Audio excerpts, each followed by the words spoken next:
Doctor সাহেব, স্ত্রীর ডেলিভারির সময় স্বামীকে ডেলিভারি রুমে যেতে দিন, যাতে সে কোনোদিন বলতে না পারে তুমি আমার জন্য কি করেছো।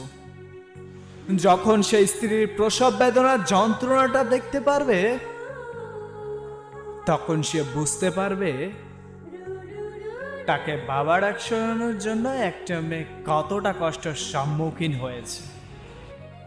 যে স্ত্রী মৃত্যুর সাথে লড়াই করে তোমাকে বাবা ডাক শোনানোর জন্য এতটা কষ্ট সহ্য করে, তখন সেই স্ত্রীকে বুকে আগলে রেখে সারা জীবন ভালোবাসবে।